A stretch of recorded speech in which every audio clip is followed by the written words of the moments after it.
4 Olympic Games.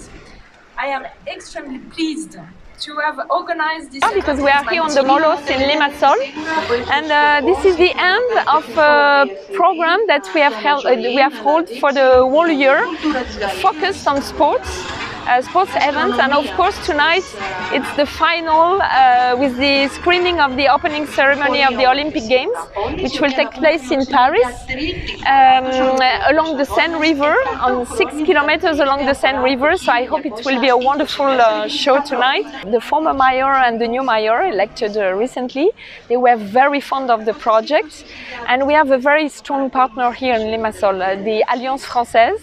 Η Λεμεσός συμμετέχει νοερά σε αυτήν την έναρξη των Ολυμπιακών εδώ στο πολυλειτουργικό Μπάρκον, δίπλα από τη θάλασσα. Έτσι θα έχουμε την ευκαιρία να θαυμάσουμε την έναρξη που θα γίνει στο Σικιουάνα, το υγρό στοιχείο παντού. Με αυτόν τον τρόπο υπάρχει έτσι σύσφυξη των σχέσεων. Πολλοί Γάλλοι της Λεμεσού, γαλλόφωνοι της Κύπρου, θα έρθουν σήμερα για να θαυμάσουν αυτήν την όμορφη εκδήλωση. Well, we have a lot of people.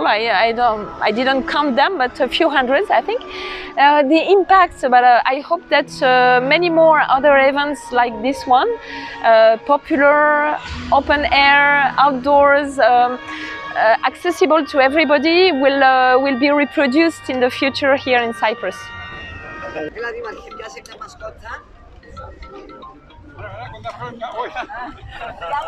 Η Λεμεσός προσφέρει και τις υποδομές, αλλά έχει και την κρίσιμη μάζα να μπορεί να φιλοξενήσει και να προσφέρει σε όλους αυτούς τους επισκέπτες μια ποιότητα ζωής. Έτσι αυτές οι εκδηλώσεις τονώνουν και ενισχύουν όλων αυτών το δέσιμο που χτίζεται μεταξύ και των λαών. Σκοπό έχει να εμπλουτίζονται αυτοί οι δημόσιοι χώροι που είναι δωρεάν προς τους κάτοικους της Λεμεσού, ώστε να θαυμάσουν χωρίς να κοστίζει οτιδήποτε. I like the motto of the Olympics, so let's go faster, higher, stronger, together between France and Cyprus.